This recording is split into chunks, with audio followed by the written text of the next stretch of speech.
मंगलम भगवान मंगलम पुंडलादेव जय मंगलम सर्वमंगलम मंगलम सर्वकल्याणकारक प्रधानाम सर्वधर्माणां जय कृष्णाष्टमी नमः साराय स्वामी चकास्ते चित् स्वभावाय भावाय सर्वकामात्मरक्षे।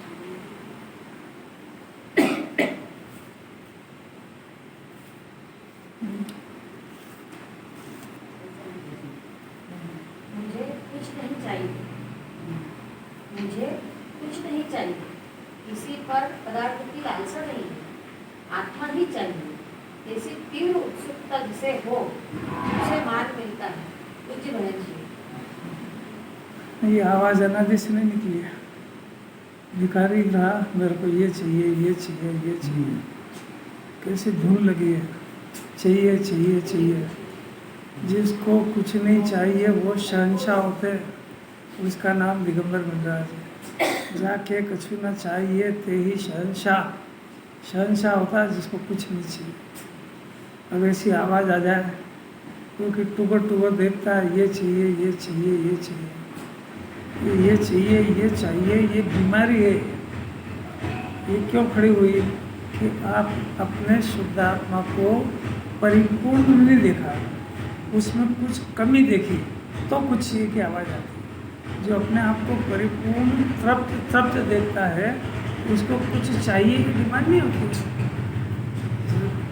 लोक में जो सर्व संपन्न होता है उससे बोलो भाई कुछ ले जाओ, चाहिए आपको, मेरे घर में क्या कमी है जब मैं आपसे ले जाऊँगी। ऐसा इस जीव को जो है क्या चाहिए, इसको बोलो आपको सम्यक दर्शन ज्ञान चाहिए कि नहीं? अरे नहीं चाहिए, यहाँ तक आए के लिए अरे क्या अलौकिक बात है। अंदर से आवाज़ निकल जाए कि मेरे को सम्यक दर्शन ज्ञान चारित्र तो ठीक, मोक्ष भी मेरे को नहीं चाहिए, क्योंकि मोक्ष स्वरूप हूँ मैं। मोक्ष तो आने वाली पर्याय है, जब आएगी तब आएगी, पर मैं तो आज मौजूद हूँ। तो मैं कृत्य हूँ। जो चाहिए ये स्वर पर्याय का है और शाश्वत हूँ ये स्वर द्रव्य का है।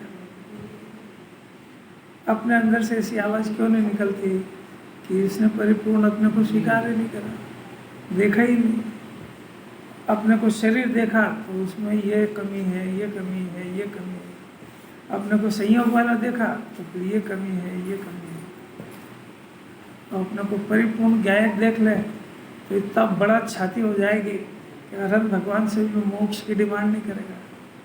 आपने मेरे को मोक्ष स्वरूप ही दे दिया, आप मैं क्या करूँ दूसरी चीज़ को लेकर। और मोक्ष की पर्याय तो नई पैदा हुई और वो जो नई पर्याय होगी निर्मल, उसको रखने की जगह मेरे आत्मा में नहीं है। ऐसा ठसा ठस भरा हो, अरे ऐसा विचार भी जन्म में हो जाए, ऐसा विचार हो जाए तो क्या बात है।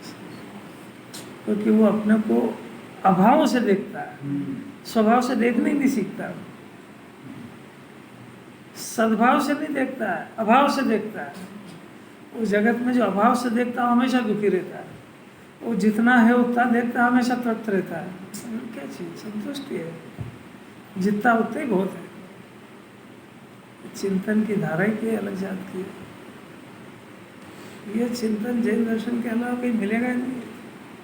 मुझे कुछ नहीं चाहिए, किसी पर पदार्थ की लालसा ही नहीं है, करेगा क्या? क्यों नहीं है? और इसलिए नहीं है कि जो बाहर जो पदार्थ है वो पुद्गल है और मैं उसको स्पर्श भी नहीं करता और वो मेरी जाति का भी नहीं है। अब उसकी लालसा करके क्या करूँ? अब ये चेतन की पर्याय, तो चेतन की पर्याय जो निर्मल पर्याय प्रकट होगी, तो जब होगी तब होगी, तो मैं उसको रखूँगा कहाँ? मेरे पास कोई जगह भी तो हो, धन इकट्ठा करने का रखेगा। अभी कितनी लालसा है और कैसी बीमारी है और कैसा इलाज है? लालसा ही नहीं, आत्मा ही चाहिए। मुमुक्षु की डिमांड, मुमुक्षु की डिमांड और उसका अंतरंग ये है कि मैंने आज तक जो चीज़ को प्राप्त नहीं करा वो चाहिए, और वो है शुद्धात्मा। ये चाहिए, ये स्वर है पर्याय का, और उसको चाहिए तो अपना द्रव्य चाहिए, जगत का पर पदार्थ नहीं चाहिए। चिंतन को समझ में आ रहा है क्या है? चाहिए का स्वर द्रव्य का है कि पर्याय का? तो पर्याय का है। अब पर्याय को क्या चाहिए कि अनादि से क्या नहीं मिला, कि उसी का द्रव्य नहीं मिला, है उसी के पास पर उसको स्वीकार नहीं। तो क्या हुआ कि पर्याय को अपना द्रव्य छोड़ के दुनिया की चीजें चाहिए, तो वो करेगी क्या? वो पर्याय अपने द्रव्य को छोड़ करके जिसकी डिमांड करती है वहां तक पहुंच ही नहीं पाती है, और न उसको ला पाती है।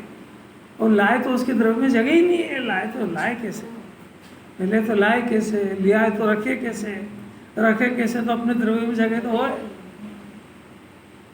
द्रव्य पर्याय का विचार चिंतन करे बगैर ये जैन दर्शन समझ में नहीं आएगा। द्रव्य का ऐसा स्वभाव है कि उसके अंदर निर्मल पर्याय तो उत्पन्न हुई नहीं, निर्मल पर्याय को तो रखने की जगह है नहीं, पर मलिन पर्याय भी यदि वो रखना चाहे तो द्रव्य के पास कोई स्थान नहीं है उसका। यहाँ द्रव्य के पास नो एंट्री का एडमिशन, नो एंट्री का बोर्ड लगा हुआ है। मलिन पर्याय का द्रव्य में सर्वथा प्रवेश निषेध है। अब ये कैसे बात समझ में आई? क्रोध, मान, माया, लोभ, हास्य, रति, 25 तरह की कषाय, इन सबको रखने की जगह आत्मा में नहीं है। परिणामिक हो जाती है वो तो परिणामिक हो जाती ना, अंदर जैसे जाती पर्याय परिणामिक हो जाती। वो बात कहाँ है यहाँ? अभी तो जी ये जो चाहत है, वो चाहत की बीमारी का इलाज चल रहा है कि चाहिए क्या उसको। वो पर्याय में जो डिमांड है ये उसको मिथ्या दर्शन, ज्ञान, चारित्र की, और ये जो 25 तरह की कषाय का भी जो परिणाम हो रहा है, ये परिणाम भी आत्मा का नहीं है, ये तो आत्मा को भूलने से खड़ा हुआ है। तो उसको इन परिणामों को ही आत्मा में रखने की जगह नहीं है, तो बाहर की दूसरी चीज़ों को तो कहाँ रखेगा वो? ऐसा अंदर में अभ्यास के बगैर ये अंदर से स्वर निकलना चाहिए, कुछ नहीं चाहिए। किस समय? जब भूखा हो, जब दरिद्री हो, पास में खाने का नहीं हो, कुछ भी बाहर की अनुकूल परिस्थिति नहीं हो, 17 तरह के रोगों ने घेर रखा हो, बुढ़ापा आ रहा हो, उस समय आवाज निकले मेरे को कुछ नहीं चाहिए, मेरे पास करती चीज़ है। ये जैन दर्शन को सुने बगैर, तत्व को समझे बगैर ये अंदर से आवाज़ नहीं आएगी। तो भिक्षा मांगेगा, भीख मांगेगा। कोई धन वाला आएगा उससे भीख मांगेगा, नहीं तो मंदिर में जाएगा तो वहाँ मांगेगा भगवान से।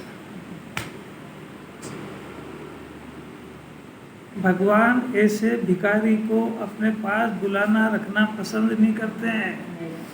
मंदिर में जाने की योग्यता, पात्रता खोदेगा अगर कुछ मांगा है वहाँ पे। कैसी कैसी बात है। कुछ आत्मा ही चाहिए ऐसी। देखो लिखा बहुत महत्वपूर्ण, ऐसी तीव्र उत्सुकता, हल्के फुल्के नहीं, हाँ मेरे को आत्मा चाहिए, रोज आत्मा चाहिए। तीव्र उत्सुकता, अब देखना शर्त है, जिसे हो, मतलब अपने को नहीं हुई ना आज तक, रिजल्ट है उसमें। जिसको उत्सुकता हो, गारंटी ले रहे हैं यहाँ पे, उसे मार्ग मिलता ही है। हमको आज तक मार्ग नहीं मिला, हमको आत्मा को प्राप्त करने की तीव्र उत्सुकता नहीं है। धन कमाने की जितनी उत्सुकता है, आत्मा को प्राप्त करने की उतनी उत्सुकता नहीं है। जितना घूमने फिरने, 5 इंद्रिय के विषय भोगने की जितनी उत्सुकता है, उतनी उत्सुकता आत्मा को प्राप्त करने की नहीं है। तो रिजल्ट में क्या होगा? मार्ग नहीं मिलेगा।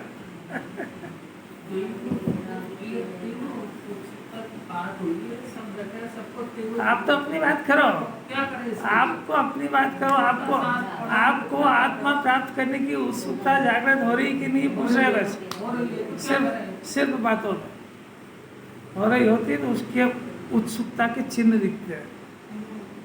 जिसको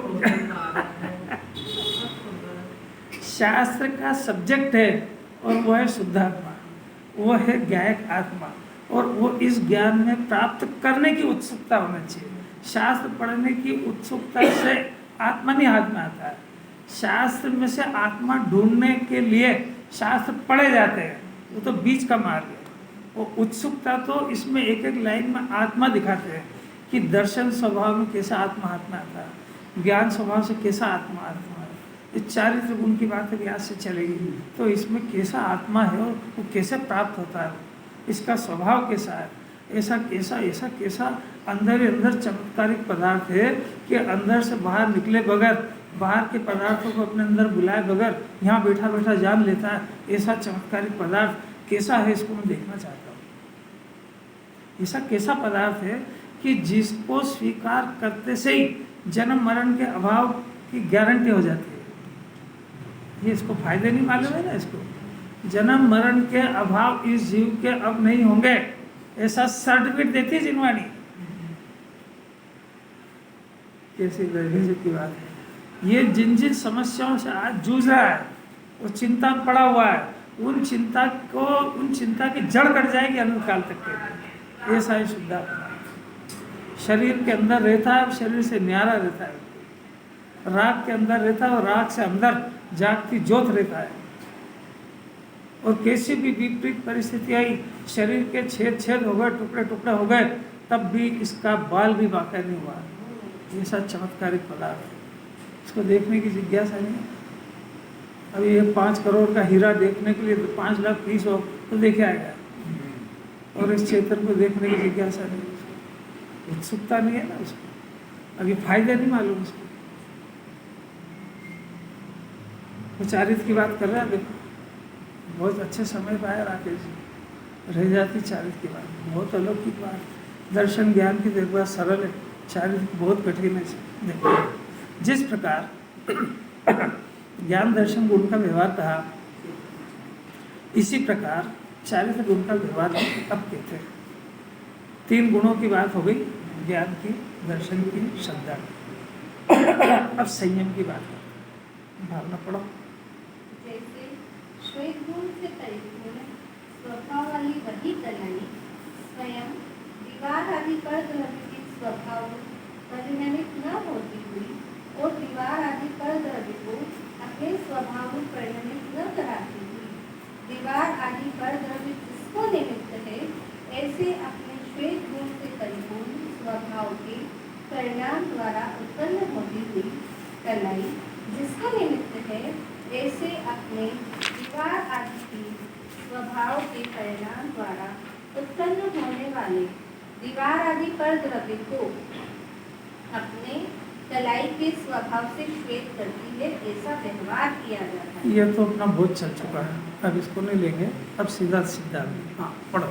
इसी प्रकार जिसका ज्ञान दर्शन गुण से परिपूर्ण पर के अपोहन स्वरूप स्वभाव है, ऐसा चेत्यता भी स्वयं पुद्गलादि पर द्रव्य के स्वभाव में परिणमित नहीं होता हुआ और पुद्गलादि पर द्रव्य को अपने स्वभाव में परिणमित न कराता हुआ, पुद्गलादि पर द्रव्य जिसको निमित्त है, ऐसे अपने ज्ञान दर्शन से परिपूर्ण अपोहनात्मक पर के त्याग स्वरूप स्वभाव के परिणाम द्वारा उत्पन्न होता हुआ चेतना जिसको निमित्त है, ऐसे अपने पुद्गलादि के स्वभाव के परिणाम द्वारा उत्पन्न होने वाले पुद्गलादि पर द्रव्य को अपने चेतिता के स्वभाव से अपोहता है, अर्थात त्याग करता है। इस प्रकार व्यवहार किया जाता है। इस प्रकार कैसी अंग्रेजी की बात है, अब तो अपने तो कोई पल्ले ही नहीं पड़ी। क्या कहना चाह रहे हैं? देखो ऐसा है, कितनी बढ़िया बात है। ऐसा लगा रहे मतलब पढ़ लिया, आ तो क्या समझ से क्या पढ़ना है, समझना है, कुछ भी समझ में नहीं आया। अब देखो इसी प्रकार यानी वो जो कलाई और दीवार, तो कलाई जब डब्बे में रखी है उस समय की बात नहीं है, जब कूद गई उस समय की बात है, क्योंकि पड़ी है तो काम की क्या, तो उसका जो परिणमित हुई वो उस समय की बात है। तो ऐसे ये जो ज्ञान दर्शन स्वाभाविक आत्मा है, तो अब इसका जब परिणमन होता उस समय की बात है। तो अब ज्ञान देखो इसी प्रकार जिसका मने चेतिता का मने आत्मा का। आत्मा में कितने गुण है कि अनंत गुण, अनंत गुणों में से अभी जिनवाणी 4 गुण की बात कर रही है, और आखिर में उन्होंने लिख दिया कि सब गुणों का तुम घर पे बैठे बैठे सब समझना, सब गुणों में ऐसे ही स्वपर का स्वभाव है। तो एक मुख्य गुण जिससे इसका परिचय है उसका जिनवाणी क्लियर कर रही है। तो जिसका ज्ञान दर्शन गुण से परिपूर्ण, ये तो परिपूर्ण है, और पर के अपोहन स्वरूप, अपोहन का अर्थ होता है त्याग करने वाला। देखो इसमें लिखा हुआ है नहीं, पर के त्याग स्वरूप, यानी ज्ञान दर्शन से तो परिपूर्ण है, वो पर के अभाव स्वरूप है। आत्मा के स्वरूप की बात चल रही है। आत्मा अपने अनंत गुणों में तो है, पर के त्याग स्वरूप उसकी सत्ता है। किसी गजब की बात है। पर में क्या लेना? पर द्रव्य पर में राग से लेके सब कुछ पर, राग आदि भी लेना, राग आदि से लेके सब कुछ पर, राग के त्याग स्वरूप आत्मा है। न्याय समझ, जमीकन और रात्रि भोजन, इनका हमने त्याग करा। इनका त्याग कराना तो रात्रि भोजन और जमीकन जीव खाता है कि नहीं खाता है, तो उसका राग तो होता है, उसके राग का त्याग करा। समझ में आया? पदार्थ का त्याग करने पर वो राग का तो त्याग हुआ नहीं, तो इसके अंदर राग पड़ा रहता है, वो परिणाम खराब करा करता है, क्योंकि बाहर का त्याग से अपने को त्याग ही समझ लिया। तो समझ में आ रहा है? बाहर का तो त्याग कर दिया, और ये समझता नहीं है कि जिनवाणी राग का त्याग करा रहे, तो राग तो अंदर विद्यमान है। तो अब सब जने रात्रि को भोजन कर रहे हैं और इसके त्याग है, तो बैठा बैठा कल पे गया यार, किस घड़ी में मैंने कर दिया, ये सब तो मजा कर रहे हैं और मैं परेशान हो रहा हूँ। राग का त्याग नहीं हुआ ना उसके, पदार्थ का तो वैसे ही त्याग है तेरे। अभी तो ये सीढ़ी क्रॉस करने की बहुत ताकत है, सीढ़ी क्रॉस करना है ना। अब जिनवाणी तो कह रही है कि जिसने ऐसा माना और उसने कहा कि मेरे ये पर पदार्थ का मैंने त्याग नहीं करा है, मैं तो उस राग का ही त्याग है, मेरा वो राग ही नहीं होता है। जैसे अपने को अनुमति के मंदिर जाने का राग ही पैदा नहीं होता है, तो उसका त्याग कहा जाता है कि जाते नहीं, इसका मतलब उसका त्याग है, ऐसा राग ही पैदा नहीं होता। ऐसा जिसने रात्रि भोजन जमीकन वगैरह वगैरह जो भी कुछ छोड़ा है, तो उसके राग का ही त्याग हो गया, तो वो राग है ना, वो परिणाम पैदा ही नहीं होता है। अब जिनवाणी उसके आगे बात कर रही है, जो भी वहाँ तक है वो तो पहले उसको समझो कि उसको जिनवाणी उसका राग का त्याग करा रही है, पदार्थ का त्याग नहीं करा रही है। पदार्थ का आना और जाना वो तेरे हाथ की बात नहीं है, राग तेरे अंदर होता वो तेरे हाथ की बात है। और राग का त्याग नहीं होगा तो रात्रि को परिणाम होंगे और कहेंगे सुबह सब देख लूँगा, रख दो अभी अवेयर।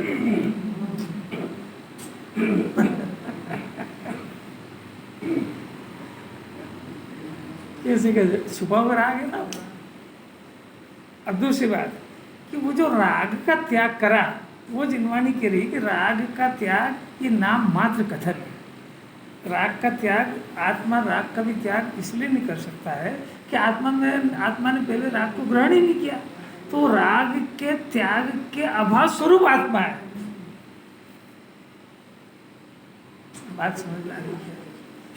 राग के अभाव स्वरूप आत्मा है, और जब इस जीव ने अपने स्वभाव के सन्मुख जाकर के अपने स्वभाव में विश्राम किया, उस समय में उस जाति का राग पैदा ही नहीं हुआ। इसका नाम राग का त्याग है। तो वो इसलिए पैदा नहीं हुआ कि उस राग के अभाव स्वरूप आत्मा है। कुछ पकड़ में आ रहा है कि नहीं आ रहा? धीरज से इसीलिए ले रहे कि कुछ काम है अंदर में। वो सब बात इसको ज्ञान से दिखेगी, देखेगा कि राग उत्पन्न होता है ऊपर ऊपर होता अंदर से, या आत्मा में अंदर जगह नहीं है इसकी, आत्मा के अंदर से नहीं आता है। जब ज्ञान इसको क्रॉस करके और जब स्वभाव को देखता तो वहाँ राग वाग मिला ही नहीं, तो राग मिला ही नहीं, तो वहाँ तो ज्ञान और आनंद का दल भरा हुआ था। तो उसको जब वो ज्ञान और आनंद के दल के स्वभाव के अंदर उपयोग गया और वो अपने ज्ञानामृत को पीने लगा, तो वहाँ बाहर राग पैदा ही नहीं हुआ। राग पैदा नहीं हुआ तो इसको कथन पद्धति में राग का त्याग कहा गया है। इसने कोई राग वाग का त्याग नहीं करा है। कोई बात समझ आ रही है? पूछेंगे नहीं, सब बात समझने की। अपने को त्याग के अभाव स्वरूप समझना, ये निश्चय है। अब यदि इसको ग्रहण करे बगैर इसने बाहर के त्याग को शुरू करना किया, तो जितना जितना बाहर का त्याग करेगा उतना उतना मिथ्या दर्शन बढ़ेगा उसका, क्योंकि उसके अंदर ये श्रद्धा में पड़ा हुआ है कि मैं इन सबको ग्रहण करता था, त्याग करने वाला भी और मैं ग्रहण करता भी था। तो फिर उसका स्वर निकलेगा क्या कि अभी तक तो मैं इनका सेवन करता था, आज से इनका त्याग। तो त्याग ग्रहण करने वाला तो मान ही लिया ना, तो आत्मा के स्वरूप की तो विपरीतता काहे नहीं करी।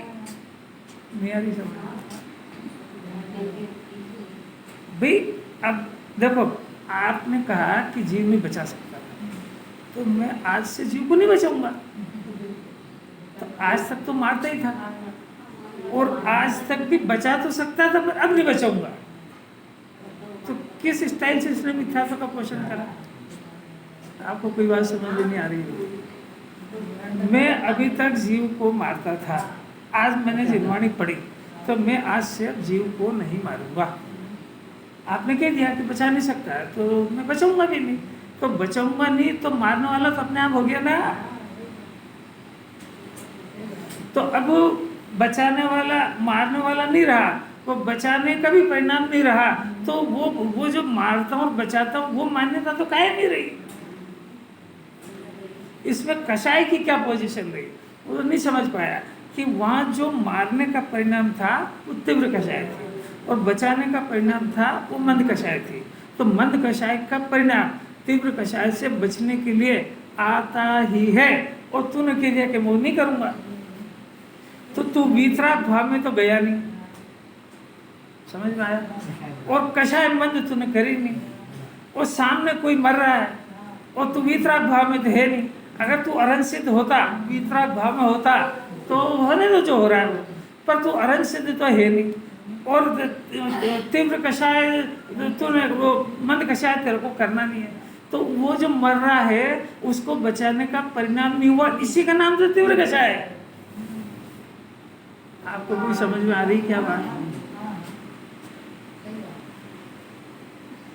मुनि दशा के अंदर इतना वीतराग भाव है कि वहाँ अगर शेर गाय को मार रहा है तो वो डंडा लेके बचाने नहीं जाएंगे, क्योंकि उनका इतना वीतराग भाव है।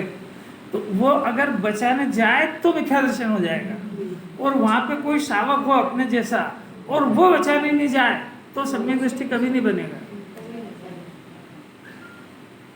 किसी जैन दर्शन की मर्यादा।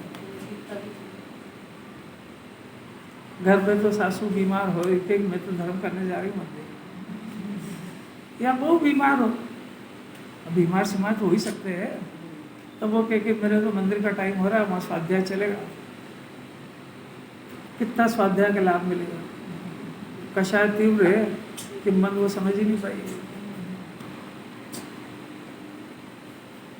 आपको कुछ समझ में आ रही है नहीं आ रही है? क्योंकि अब चेहरे से तो सभी वीतरागी है, मेरे को पता ही नहीं लगता समझ में आ भी रही कि नहीं।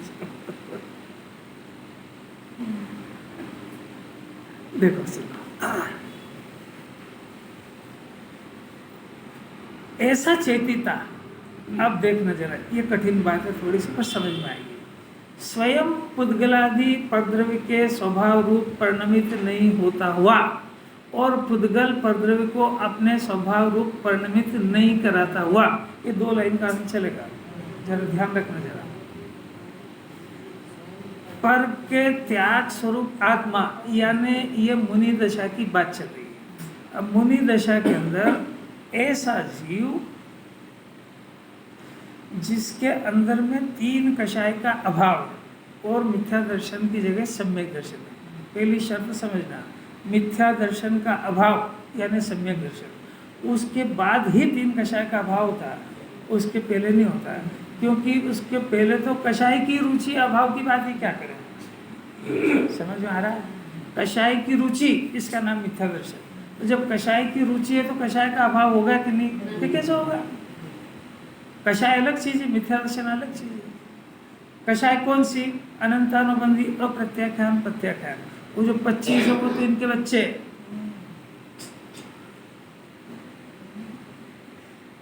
अब दो चीजें, एक आत्मा और एक 25 तरह की कषाय। और इनके माँ बाप चारों। अब जीव का ज्ञान, उसको कषाय पसंद है कि आत्मा, कि जिसको कषाय पसंद है उसको तो आत्मा नापसंद हो ही गया, ये तो हुआ मिथ्या दर्शन। तो इस जीव के कषाय का तो अभाव होने का प्रश्न ही नहीं है, क्योंकि जिसको रुचि हो तो काय का अभाव होगा।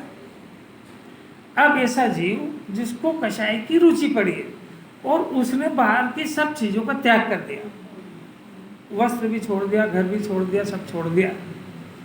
अब जैन दर्शन पूछता है कि उसको काय का त्याग है, कि उसको किसी भी चीज का त्याग नहीं है, क्योंकि वो कषाय की रुचि वाले को परद्रव्य का जो उसने जो त्याग करा है उसको नहीं पता है कि असाता के उदय में ये चीज तो उसको मिलनी ही नहीं थी। मेरी समझ में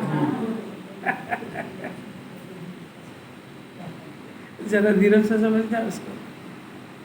जैसा एक अज्ञानी ने आज भोजन का त्याग करा, उपास करा तो केवली से पूछो तो वो बताएंगे कि आज इसके आहार का योग ही नहीं था, इसके आज आहार के परमाणु अंदर जाने का काल ही नहीं था, इसके तो असाधा का उदय, उपास थोड़ी। कहाँ से समझ जाएगी? क्यों? क्योंकि खाने वाला तो अपने को मानते ही है और भोजन के त्याग वाला भी मानता है। तो सबसे पहले तो भोजन का लाने ले जाने का छोड़ने का कर्ता बना, तो मिथ्या दर्शन की शुरुआत तो यहाँ से हुई। करें और नहीं करें का प्रश्न नहीं है, होते ही नहीं है तो क्या करेगा। जो करेगा उसमें मिथ्या पोषण करेगा और मिथ्यात्व का अभिमान करेगा। ये जिनवाणी को धमकी देने की जरूरत नहीं, ये सब करें कि नहीं, स्वच्छंदी हो जाएंगे। अभी स्वच्छंदी, अभी कौन सा स्वतंत्र है। अब वस्तु स्वरूप समझ लेते हैं। ऐसा जीव जिसके मिथ्या दर्शन चला गया है, अनंतानुबंधी कषाय का भी अभाव हो गया है, अप्रत्याख्यान का भी अभाव हो गया है, प्रत्याख्यान कषाय का भी अभाव हो गया है, ये भावलिंगी दशा है। समझ में आया? आत्मा का लिंग है ये तीनों परिणति, ये तीन के अभाव रूप परिणति, इसका नाम वीतराग भाव। और ये वीतराग भाव और आत्मा दो चीज हो गई। तीन कषाय के अभाव की परिणति और त्रिकाली आत्मा। तो त्रिकाली आत्मा तो यहाँ जो कषाय गई उसके अभाव स्वरूप है। वो जो तीन वीतराग भाव पैदा हुए, ये तीन वीतराग भाव तो नए पैदा हुए, आत्मा तो इनसे अलग घनपिंड है। तो ये तो जो तीन पैदा होना और ये जो फंक्शन है ये तो सब बाहर की दशा है। अब इसमें जो एक कषाय बच गई संजलन की जो कषाय बच गई, उसका जो राग है, उसमें जो राग होएगा वो 28 मूल गुण का ही होगा। समझ में आया? उसको जिनवाणी या पुद्गल का परिणाम कह रही है। जीव का परिणाम तीन कषाय के अभाव रूप वीतराग परिणति, ये जीव का परिणाम। और ये जो 28 मूल गुण के राग का परिणाम संज्वलन कषाय का, ये जो है ये राग का परिणाम पुद्गल का परिणाम है, ये जीव का परिणाम है। एक बात समझ। दूसरी बात, ये जो संज्वलन कषाय है ये तो आत्मा की पोजीशन की बात है। इस तीन कषाय के अभाव स्वरूप परिणति वाले आत्मा के संयोग में शरीर रहता है और वो शरीर नग्न ही होता है, ये दूसरा निमित्त है उसका। समझ में आ रहा है कि नहीं?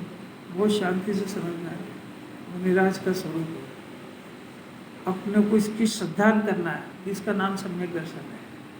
ये पुद्गल के परिणाम ये कलाई की जगह है और वो वीतराग भाव जीव की जगह है। और वो वीतराग भाव में ये 28 मूल गुण का परिणाम निमित्त है। ये 28 मूल गुण में जीव का वीतराग भाव निमित्त है। इन दोनों में निमित्त के ये दो ही किसी के कर्ता कर्म नहीं है। सारी दुनिया ये नहीं समझ पा रही, इसलिए वो 28 मूल गुण के कारण वीतराग भाव है ऐसा मानती है। तो वो कलाई से दीवार सफेद हो गई। अब कैसी बात है। मन लग रहा है नहीं लग रहा है? नहीं लग रहा है। सीमा का आया कि नहीं? सीमा में ताकत बहुत है। मुनिराज का स्वरूप सुनेगा ही नहीं तो श्रद्धा कैसे करेगा? कोई मुनिराज के शरीर की श्रद्धा नहीं होती कि ये मुनिराज है। मुनिराज के स्वरूप की श्रद्धा होती है। तो वो ऐसे होते हैं मुनिराज। ऐसा जैसे ही स्वरूप समझ में आएगा तो नमो वज्रायणम, नमो लोहे, सब साउनम को नमस्कार है कि ऐसी दशा वाली आत्मा इस लोक में अभी भविष्य में जहाँ होगी उन सबको मेरा नमस्कार। बहुत धन्य दशा। शरीर की दशा का नाम मुनि दशा नहीं है। शरीर तो ये जो वितराग भाव है, तीन कषाय के अभाव वाला, उसका निमित्त शरीर है। शरीर का निमित्त ये, और ये एक निमित्त, दूसरा तो 28 मूल गुण का परिणाम है। तो आत्मा की अंतरंग और बहिरंग दशा वो उतनी है, तीन कषाय का अभाव और एक कषाय का सद्भाव, ये आत्मा की पोजीशन। और शरीर की नग्नता, ये संयोग की स्थिति।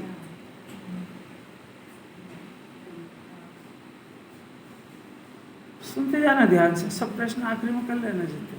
पहले मुनिराज का स्वरूप अंदर चित्त में बिठा लो। विक्रांता को कल ही बोला, ये है विक्रांता को कल ही बोला। अरे अभी सिद्धांत चल रहा है, अभी सिद्धांत समझो बस। अभी सब उसको खताने जाएंगे तो फिर वहीं आ जाएंगे। अभी सिद्धांत देखो, अभी अंदर बहुत प्यारी बात, अंदर में सिद्धांत देखो अभी कि इसके सिद्धांत में जो मुनिराज का स्वरूप इसने बिठा रखा है। तो जब भी नमो अरिहंताणम बोलता है, अरंतों को नमस्कार, सिद्धों को, आचार्य उपाध्याय साधु, तो उनको नमस्कार पहुंचेगा जिसकी इसको श्रद्धा है। आपको समझ में आ रही बात? अब इसको जब मुनिराज का परिचय ही नहीं है तो आज तक हमारा आचार्य उपाध्याय साधु को नमस्कार भी नहीं पहुंचा है। अरे आपका किसी से परिचय हो तो ही जय जिनेन करोगे ना, कि रोड पे खड़े हो जाओ कि जितने जैनी निकले सबसे करोगे? तो नमस्कार जय जिनेन करने के पहले उसका परिचय आवश्यक है कि नहीं? तो हम बोल रहे हैं नमो अरिहंताणम, तो अरंतों का स्वरूप हमारे ख्याल में होना चाहिए ना, तो अरंत को नमस्कार जाएगा। तेरे लिए अरंत यहाँ कहाँ से लेके आएंगे? अभी तेरे को यही बता, चलो अभी आज सीमा से पूछते हैं, शरीर को अरंत कहते हैं कि आत्मा को?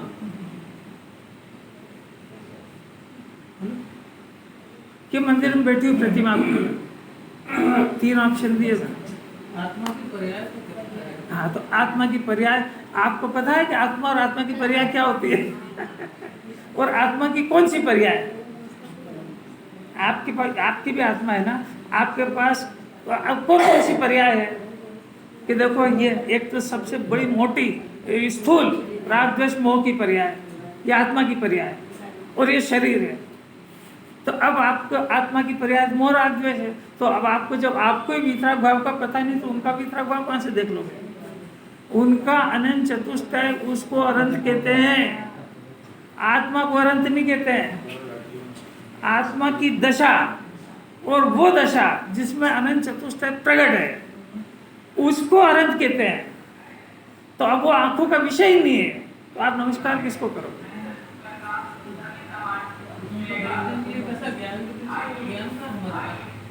है आपके पास, आपको दूसरे के तो सब हिसाब लगाना याद है, वो ज्ञान को नहीं वापर रहे हो, यही तो सिखा रहे हैं यहाँ पर। ये जो धन कमा सकता है कि नहीं? बोलो, नहीं कमा सकता है ना, फिर भी लगा ही हुआ है ना, और कमा के ले ही आया है ना, वो नकली सही। तो जो वो नहीं कर सकता वो काम करके सफलता दिखा दी उसने, तो आत्मा को तो जान सकता है, वो कहाँ जान रहा है?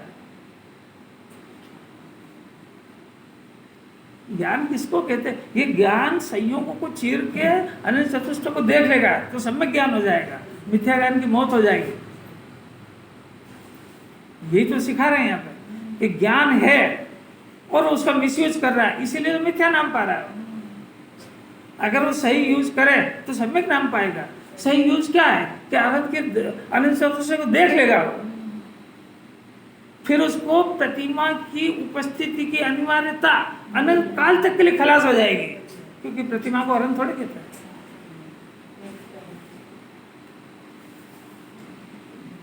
इस घड़ी में ऐसा पुण्य हो गया होगा जब ये बातें अपने कान में पड़ रही है। क्या कह रहे हैं? अरहंत भगवान की उपस्थिति की अनिवार्यता खलास हो जाएगी, क्योंकि अनंत चतुष्टय की पर्याय का नाम अरहंत दशा है और इस जीव को अनंत चतुष्टय की पर्याय का परिचय हो गया है। तो ये तो केवली का दासानुदास हो गया है, और वो जो अनंत चतुष्टय की पर्याय जिसका स्वरूप इसने डिसाइड किया है, उसमें अपना आत्मा है। तो अरहंत भगवान कहाँ रहते हैं दुनिया में? तो पर्याय अनंत चतुष्टय की खान ये अरहंत भगवान। यहाँ उसकी आवाज निकलेगी कि जो मैं आज तक गुरुदेव के मुंह से सुनता था, ये याद करो हूँ परमात्मा छू। तो आज उसने देख लिया कि हूँ परमात्मा छू। वो कह रहे थे नक्की करो, मैंने तो कर लिया। नहीं समझ में, वो कह रहे थे ना बार बार, क्या कह रहे थे? उसके आगे हाँ नक्की कर, ये हो गया ना नक्की और नक्की। तो अब वो तो बात खत्म होगी। वो जो वो कह रहे थे, जो उन्होंने आदेश दिया था उसका पालन हो गया। मैंने निर्णय भी कर लिया, नक्की भी कर लिया। तो निर्णय और नक्की में क्या हुआ कि अरहंत भगवान कहाँ मिले? कौन सी वेदी में? कहाँ मिले? कौन से गया? इसी चैतन्य में मिल गए। तब इस चैतन्य में जब आत्मा विराजमान, भगवान विराजमान हो गया है, तब ये दूसरी जगह भगवान को ढूंढने कहा जाएगा।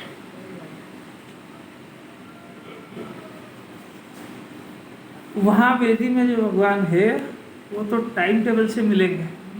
तो यहाँ वेदी चैतन्य की वेदी में, ज्ञान की वेदी में, ज्ञान की पर्याय में जो आत्मा विराजमान हुआ, आत्म ख्याति हो गई इसकी। ख्याति माने प्रसिद्धि हो गई। तो इसके ज्ञान में जो धन प्रसिद्ध था, उसकी जगह अपना शुद्धात्मा प्रसिद्ध हो गया। तो ये प्रसिद्ध हो गया, कब भूलेगा ये? दिन में कि रात में? अब उसके पहले दिन और रात में याद कर करके मर जाए तो भूल जाए। अब इसको भूलना चाहे तो नहीं भूला है। ऐसी कैसी बात है? निमित्त नैमित्तिक बताया ना, समझ में आया? मुनिराज का निश्चय, मुनिराज के साथ में व्यवहार, वो व्यवहार कलई की जगह 28 मूल गुण वाला परिणाम, शरीर की नग्नता वाला, दोनों को पुद्गल का परिणाम कह रहे हैं। और मुनि दशा, वास्तविक मुनि दशा, 3 कषाय का अभाव, सम्यक दर्शन सहित ये मुनिराज का स्वरूप। और आत्मा अपोहन त्याग स्वभाव स्वरूप, और त्याग स्वभाव स्वरूप होने पर त्याग स्वभाव, त्याग के अभाव स्वरूप समझने पर 3 कषाय का वितराग धारा जो प्रकट हुई, तो यह त्याग स्वरूप आत्मा की स्वीकृति का फल। और ये फल के साथ में संयोग में नग्न शरीर और इसके साथ में 28 मूल गुण का परिणाम, ये 28 मूल गुण का परिणाम और शरीर की स्थिति, ये दोनों पुद्गल का परिणाम है। और ये 3 कषाय के अभाव की परिणति, ये जीव का परिणाम है। अब कलाई और दीवार, ये 28 मूल गुण का परिणाम और शरीर की नग्नता, ये दोनों इसके वितराग भाव में निमित्त है। और इसका वितराग भाव 28 मूल गुण में निमित्त है। तो निमित्त है मतलब न 28 मूल गुण ने वितराग भाव कराया है और न वितराग भाव ने 28 मूल गुणों को पाला है। दोनों अपने अपने में है। 28 मूल का पालन दीवार की सफेदी है। हाँ, दीवार की सफेदी। वो कलई जो वितरागता है। हाँ, कलई तो ऋग वेदा हुई ना वो। हाँ, आत्मा की वितरागता हुई ना वो। भाई देखो, दीवार के सफेद होने में कलई निमित्त है, ज्यादा झगड़े में क्यों पड़ना? और कलई में दीवार निमित्त है, तो दोनों एक दूसरे के निमित्त हो गए ना, उसमें उलझन का क्यों करना? 3 कषाय के अभाव में 28 मूल गुण निमित्त है। अब इसको ऐसा कह दो कि मुनिराज उनको कहते हैं जो 28 मूल गुण पालते हैं, एक व्यवहार है, कोई दिक्कत नहीं, क्योंकि उनके साथ ही 28 मूल गुण का निमित्त नैमित्तिक संबंध 3 कषाय के अभाव के साथ, 3 कषाय के अभाव के बिना यदि किसी ने 28 मूल गुण धारण कर लिए तो नियम से भ्रष्ट होएगा। क्योंकि वो अस्थि के बगैर नास्ति होती ही नहीं है। जैसे आत्मा को जाने बगैर मैंने सब चीज का त्याग कर दिया, घर भी छोड़ दिया, तो क्या होगा? भ्रष्ट होएगा ही ना वो। क्योंकि आत्मा में सुख बुद्धि आए बगैर मैंने बाहर के पदार्थ को छोड़ दिया, और खाने में सुख बुद्धि तो पड़ी हुई है। तब वो चीजें जो जब इसको आवश्यकता हुई और वो दिखेगी तो ये अंदर कलबलाएगा, ये तड़फेगा, ये कि यार मैंने किस घड़ी में छोड़ दी, ये तो सब मजा कर रहे हैं। समझ में आ रहा है? और जब वो उसको आत्मा का अतीन्द्रिय आनंद आया तो उसके बाद वो देवपति के देव को क्लेशित देखता हो। चक्रवर्ती को जो दूसरे कोई ज्ञानी देखते हैं तो उसके सम्यक दर्शन ज्ञान से सुखी देखते हैं, 6 खंड से नहीं देखते। और हम जब देखने जाएंगे तो क्या चक्रवर्ती यार, 6 खंड और 96,000 रानी और ये और वो सब, अब क्या हमारा तो हीन पुण्य है कुछ, एक है वही 4 खरी सुना जब रोटी खिलाए, नहीं आया समझ में। मैंने दूसरे को वैभव को देख देख के हिंजरेगा नहीं समझते, कई हो कलकता अंदर।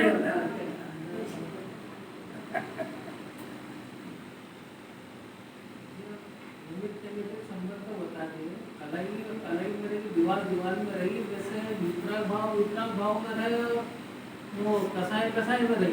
बहुत बढ़िया, कषाय है ही नहीं उनके। स्वभाव जो है वो जरा वो हवा का प्रश्न है और एक समझा हुआ प्रश्न है, उसका अंतर तो समझ में आए। वितराग भाव हुए, हाँ। जितने वितराग भाव हुए हैं, हाँ। ऐसा वो लोग स्वयं कैसे हुए हैं? हाँ। अब जितनी कसाई कौन सी आपको मुनिराज में कौन सी कषाय दिखी? कौन सी संजोलन का क्या स्वरूप है? मेरे माला में ना हो। होना और खत्म होना क्या होता पानी में लहर? कौन सी कौन सी? आप कैसे जानोगे कि इनको संजोलन कषाय चल रही है? 28 गुणों का राग जो है वो संतुलन। अरे भाई, ये जो क्रोध मान माया लोभ हास्य रति रति शोक भय जुगुप्सा है ना, तो इसमें जो क्रोध मान माया लोभ की 4 कषाय जो है, ये चारों जाति की होती है, अनंतानुबंधी अप्रत्याख्यान प्रत्याख्यान और संज्वलन। तो क्रोध मान माया लोभ का परिणाम मुनिराज को भी होता है, पर वो संज्वलन की जात का होता है। तो मुनिराज को भी गुस्सा दिखता है, खाने का परिणाम है ना, तो वो अपने को जो खाने का राग है तो इतनी ग्रद्धता वाला है कि वो अभक्ष को भी नहीं देखेगा, ये उसकी ग्रद्धता है। और उनके संज्वलन का राग इतना है मरा हुआ कि वो अपने लिए बनाया हुआ भोजन, इतनी उनको तीव्र कषाय नहीं है कि उसमें महाव्रत भंग हो जाए, अपने लिए अनंत जीव स्वाहा हो जाए, अग्नि का एक जीव होम हो जाए, वायु का एक जीव जल जाए, हवा में मर जाए, और जल का एक इतना पानी ढुल जाए, इतनी कषाय उनकी बची नहीं है तो उनसे सेध नहीं होती है। वो उनका पुण्य का उदय भी इतना प्रबल होता है कि उनके बिना उनके निमित्त के बनाए हुए भोजन उनको मिल जाते हैं। अपने तो इतना खोटा पुण्य का उदय है कि अपने लिए 10 बार अपन मनवार करो जब बने। बात समझ में आ रही क्या? ये सब अपने अपने उदय की बात है। मुनिराज को आहार कराने की चिंता शावकों को रहती है, और यहाँ हम अपनी चिंता कर करके परेशान है तो भोजन नहीं मिलता। वो सब उसको चूल्हे में जलाया और निमित्त सब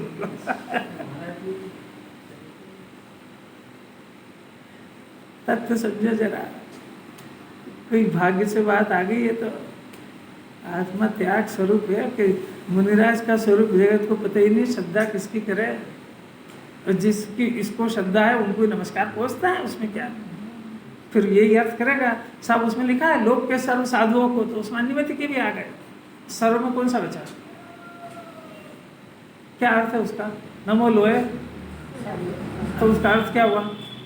इस लोक के तो जो जिसको साधु मानता है तो अन्यमति के भी साधु आ गए उसमें। आप अन्यमति के साधु को अलग कैसे करोगे? यहाँ हवा में नहीं चलती है कोई बात, इसके अंदर भेद ज्ञान ही नहीं है। अरे अनंत पुरुषार्थ है। मुनिराज चलते फिरते सिद्ध होते हैं, मुनिराज के दर्शन ही हो जाए तो बहुत बड़ा भाग्य है। अभी तो अनंत के दर्शन जो है प्रतिमा के हो जाए वही बहुत बड़ा भाग्य है, क्योंकि प्रतिमा के भी दर्शन में कई दोष लगा दिए उन्होंने। मंदिर में पहले बोलियां होती है, भगवान को पहले नीलाम करते हैं, तब तो कलश और प्रक्षाल का हाथ लगता है। क्या करे, ऐसे ही पंचम काल है। ये तो सिर्फ ये गुरुदेव होगा, इसकी वजह से जैन दर्शन बच गया, नहीं तो कभी का नाश हो जाता है। क्योंकि इसमें से सिर्फ ये वीतरागता की बात हटा दो तो अन्यमति में जैन दर्शन में कोई अंतर नहीं, और वो हटा ही दिया। वो बात ऐसी है ना कि अपने को रागी मानता है तो उनको रागी माने बगैर मानेगा ही नहीं। जैसे अपनी चोर की प्रवृत्ति है तो अपने को हर जगह लगता है वहाँ से चुराना, वहाँ से चुराना। तो अब ये खुद अपना सामान रख के आया तो इसको कैसा लगेगा, ये वहाँ से वो सामान चला नहीं जाए। क्योंकि ये हर सारे लोगों को अपने एंगल से देखेगा ये। कैसी गजब की बात। देखो अब देखो सब समझ में आ जाएगा। ओहो टाइम तो हो गया। देखो सब समझ में आ जाएगा। इसी प्रकार ज्ञान दर्शन से परिपूर्ण पर के अपौन स्वरूप स्वभाव ऐसा आत्मा, देखो ये स्वयं पुद्गल आदि परद्रव्य के स्वभाव रूप परिणमित नहीं होता। पुद्गल का परिणाम यानी शरीर की नग्नता और 28 मूल गुण के परिणाम इस रूप ज्ञान 3 कषाय का अभाव और ज्ञान उस रूप परिणमित नहीं होता है, एक बात। और पुद्गल आदि मैंने शरीर की नग्नता और 28 मूल गुण का परिणाम ये अपने स्वभाव रूप से परिणमित न कराता हुआ, मैंने वो जो दोनों है वो इसके स्वभाव रूप नहीं परिणमते। इसका वीतराग भाव 28 मूल गुण रूप में परिणमता है। 28 मूल गुण वीतराग दोनों अपनी अपनी जगह रहते हैं। पुद्गल आदि परद्रव्य जिसको निमित्त है, 28 मूल गुण के परिणाम में जीव का वीतराग भाव निमित्त है और वीतराग भाव में 28 मूल गुण के परिणाम निमित्त है। निमित्त का अर्थ है दोनों अपना अपना काम कर रहे हैं। इसके बिना वो नहीं होता है। यदि दीवार नहीं होती तो कली पुत्ती की जगह डब्बे में पड़ी रहती। तो यदि आत्मा में 3 कषाय का अभाव नहीं होता तो 28 मूल गुण पालता कौन? मुनिराज के 28 मूल गुण पलते हैं, और जो पालता है वो पालता ही है, वो वीतराग भाव नहीं करता। अरे समझ में आ रही क्या? एक को पलते हैं और एक पालता है। पालता है वो मूल गुण को पालता है, और जो मूल गुण को पालता है उसको जिनवाणी अवगुण कहती है, और जो जिसके पलते हैं उसको मूल गुण कहती है, और मूल गुण वास्तव में अवगुण है। कैसा कैसा कह दिया, समझने की बहुत ताकत है। अगर मुनिराज 28 मूल गुण को अवगुण नहीं जानते होते तो उनका अभाव करके वीतराग भाव में क्यों जाते हैं? ऐसे ही हाँ मत कर लेना कोई सी बात। वो बाउंड्री है वीतराग भाव से नहीं गिर जाए इस बात की, तो उसके बिना भी खाली उस 28 मूल गुण के राग के अंदर ये वीतराग भाव सुरक्षित रहता है, बस इसलिए उसको मूल गुण कहते हैं।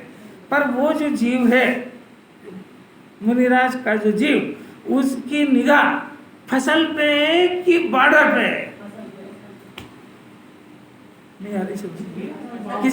किसी किसान ने बॉर्डर लगाई और अंदर फसल हुई तो वो किसकी सुरक्षा करता है? तो मुनिराज की तो फसल 3 कषाय का अभाव है, इसके बाद अरंध दशा आने वाली है, तो वो इसका ध्यान करेंगे कि वो 28 मूल गुण का करेंगे? इसी कुछ मन लग रहा है कि नहीं लग रहा? टाइम हो गया और मेरा भी तो मन भर जाए, अब थोड़ी लेंगे डबल इसको।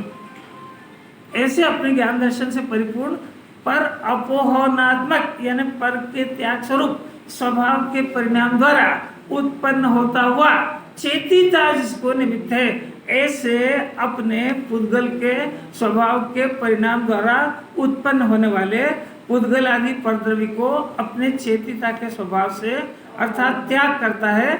ये जो बाहर के पदार्थों का त्याग करता है, ऐसा कथन का नाम व्यवहार है। क्योंकि वो किसी का त्याग व्याग करता नहीं। एक चीज मैं पूछता हूँ, पोर्टुगल के जो परिणाम हो गए ये आपके अंदर